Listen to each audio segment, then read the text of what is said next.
যারা হিন্দু মুসলমান করছেন তাদের আমি পরিষ্কার বলি, শুনে রাখুন, আমিও হিন্দু ঘরের মেয়ে। আমার সাথে হিন্দু কার্ড খেলতে যাবেন না। আমার সাথে হিন্দু কার্ড খেলতে গেলে আগে বলুন আপনি নিজে ভালো হিন্দু কিনা। হিন্দু ধর্মের আদর্শ মানুষকে ভালোবাসা। তোমাকে তুমি জাহান্নামে যাও, আল্লাহ বলেছিলেন ইন্নামা আকরা বিসমা রাব্বিকাল আলা সিরাতাল মুস্তাকিম। তুমি হিন্দু হও আর মুসলিমই হও, তুমি আমার কাছে এসো।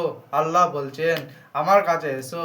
তুমি কেন কেন তুমি মুসলমান লোককে মারছো? তুমি কেন আমাকে বলো। আল্লাহ বলছেন আমাকে বলো, তুমি কেন কলকাতার মুর্শিদাবাদকে লোকে কলকাতার লোককে ধরে কলকাতায় কাজ করতে গেছে মুর্শিদাবাদের লোক, তুমি কেন মারছো? তোমাকে আল্লাহ বলেছে মারতে? তোমার ভগবান বলেছে মুসলমান লোককে মারতে? তোমাকে কে বলেছে তোমাকে মারতে?